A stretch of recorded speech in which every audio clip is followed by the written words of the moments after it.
بعد نہ وہ اقتدار کی چاہت میں تھے، ان کا مقصد صرف ایک ہی مقصد تھا کہ غلامی کی جو زنجیر ہمارے اوپر پڑی ہوئی ہے ہم اس زنجیر کو توڑنا چاہتے ہیں۔ کوئی حکومت ان کے پاس نہیں تھی، اس لیے میں آخری شاہان مغلیات کے ساتھ کیا ہوا، انہوں نے کیا کیا، اس سے کوئی بحث نہیں۔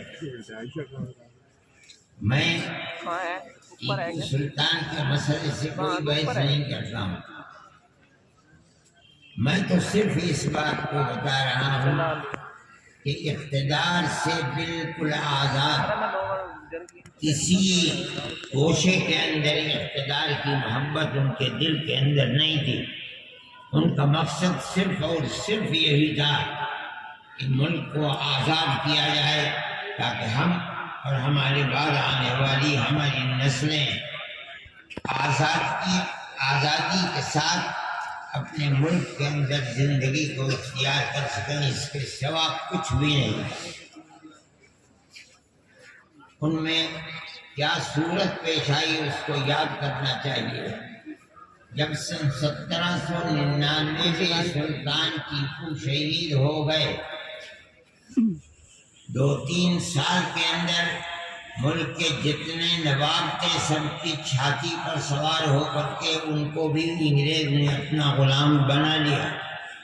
تو سن 1803 میں اس نے یہ اعلان کیا کہ ملک بادشاہ سلامت کا ہے، جنتا اللہ کی ہے، لیکن اس ملک کے اندر حکومت آج سے ایسٹ انڈیا کمپنی ہماری ہے۔ ملک کی تقدیر یہاں سے آ کر بدلی ہے۔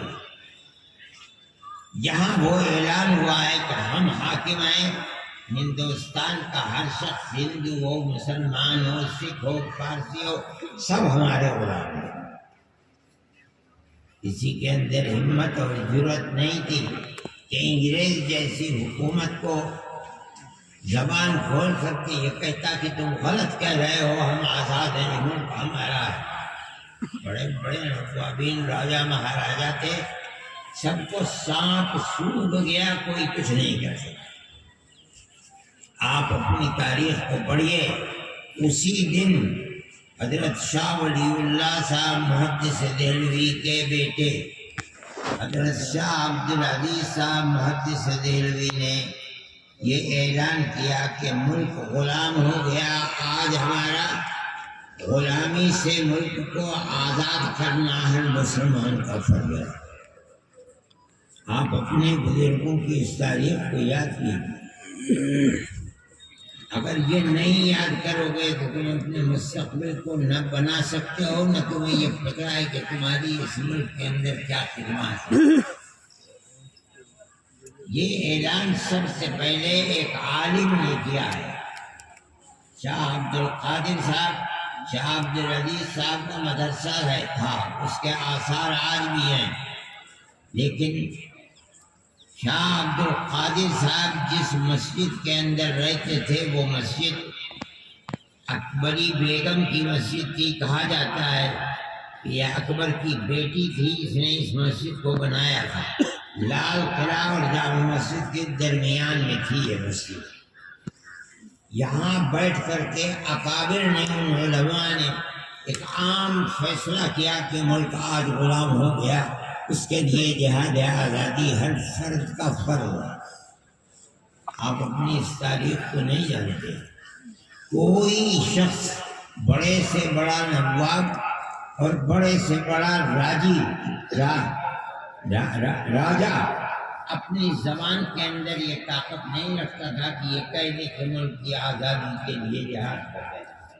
یہی بوریا نشین لوگ تھے جنہوں نے یہ بات کہی، انہیں اس کی سزا ملی، ان کی جائیدادوں کو قرق کر لیا، ان کے مدرسوں کو ویران کر لیا۔ جس مسجد کے اندر سے اعلان کیا گیا تھا اس مسجد کو توڑ کر دفن کر دیا گیا۔ کس جرم کے اندر؟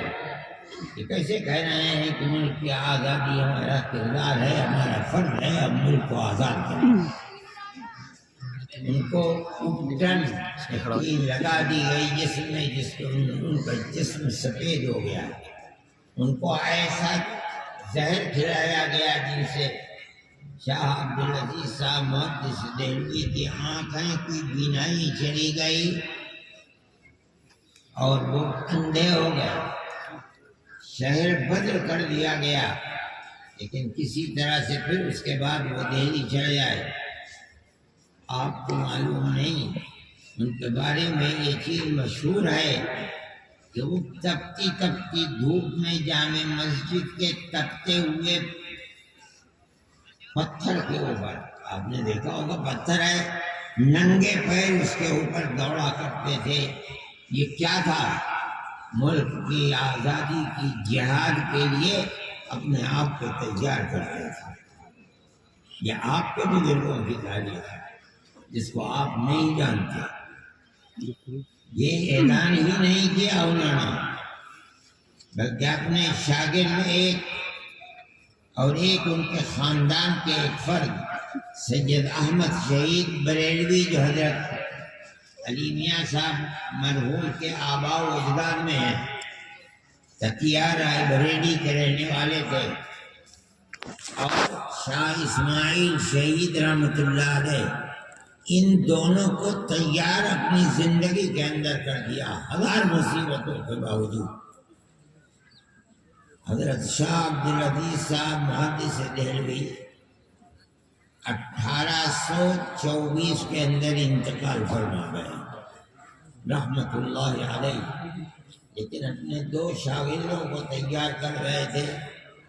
ان لوگوں نے پورے ہندوستان کا دورہ کیا، آج کی طرح نہ ہوائی جہاز تھے نہ اور کوئی راستہ تھا، جہاں دریا تھے وہاں کشتیوں کے اندر سفر، ان کا مظفر نگر تک آنا یہ ثابت ہے، اور گھوڑوں کا باندھنا وہاں رہنا یہ بھی ثابت ہے، بلکہ بالکل جنوبی ہندوستان میں کیرلا تک پہنچنا یہ بھی ثابت ہے تاریخ سے۔